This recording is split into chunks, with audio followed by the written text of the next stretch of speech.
So hey guys, welcome you all in the first video of innovation knowledge. और आज मैं आपको बताऊंगा लॉग होता क्या है बेसिकली। यहाँ पे कुछ बकवास नहीं चल रहा है जैसे कि कोई रिटन डेफिनेशन इन इंग्लिश, वो तो आपको कहीं भी नेट पे मिल जाएगा। बट मैं आपको सिंपल शब्दों में यहाँ पे बताऊंगा लॉग बेसिकली होता क्या है।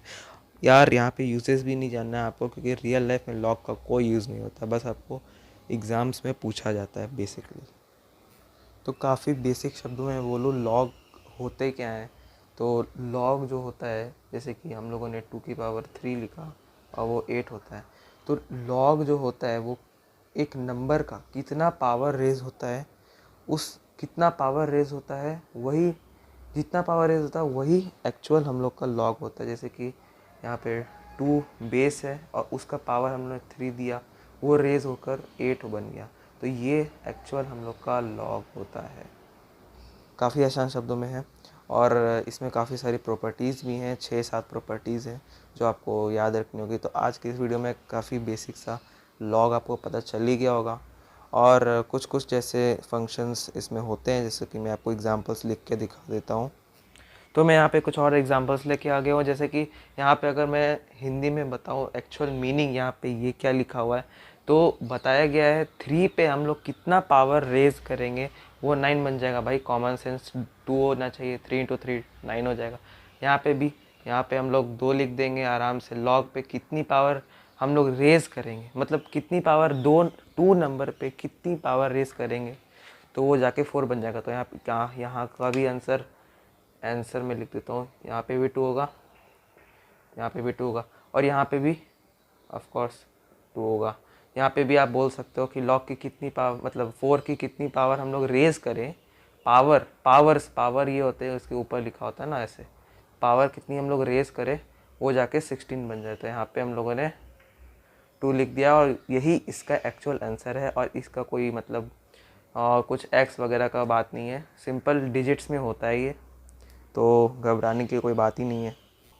अगर आपको कुछ इस तरीके से क्वेश्चन आपको दिखाई दिया जहाँ पे 27 की पावर कितनी हम लोग रेस करें तो 3 आ जाएगा, भाई अब आप तो बोलोगे यार ये तो उल्टा ही हो गया ना, मतलब ये कुछ अलग ही दिख रहा है। 3 नीचे होता तो भाई हम लोग बोलते 3 लिख देंगे, कोई दिक्कत नहीं होगा, लेकिन यहाँ तो दिक्कत है।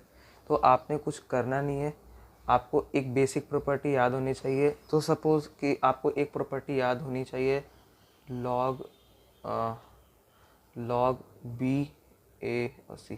तो ये आपको प्रॉपर्टी याद होनी चाहिए कि log of A with base B का जो आंसर होगा या वैल्यू होगा वो सी होगा।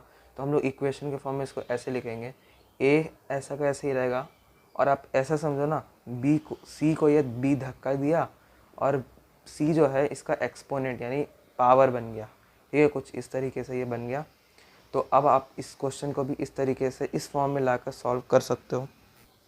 तो मैंने इधर कुछ नहीं किया, इधर ऑलरेडी 3 था तो मैंने इसे ए की जगह 3 लिख दिया और 27 लिख दिया। जो यहाँ पे कुछ होगा ना, मतलब पावर होगा यहाँ पे, या फिर इजिकल टू सी था ना ऐसे, तो सी की जगह हम लोग यहाँ पे गामा ले लेते हैं। आप कुछ भी ले सकते हो, सी भी ले सकते हो।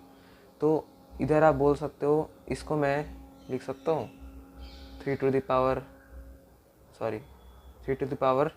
3 और गामा। अब मैं इसको और इसको कैंसिल कर दूंगा। अब भाई यहाँ पे कुछ है नहीं तो इसका मतलब यहाँ 1 होता है। तो गामा इजिकल टू 1/3 और यही आपका लॉग है, यही आपका लॉग है। तो काफ़ी बेसिक, काफ़ी ज़्यादा बेसिक है। अगर आपको उल्टा दे दिया जाए या फिर सीधा दे दिया जाए तो आप आराम से बना सकते हो। तो मैंने जो आज बताया है आपको, उस बेसिस पे मैंने 2 क्वेश्चन दिए, काफ़ी आसान आसान है। मैं आपको हिंट भी दे रहा हूँ। देखो इसका तो आप निकाल ही लोगे आराम से। मैंने जो आपको एक प्रॉपर्टी बताई है, जो मतलब ए इजिकल टू बी पे पावर सी, वो वाला प्रॉपर्टी लगा के आप इसका अलग निकालोगे, इसका अलग निकालोगे और दोनों को प्लस कर दोगे, एक्चुअल आंसर आ जाएगा।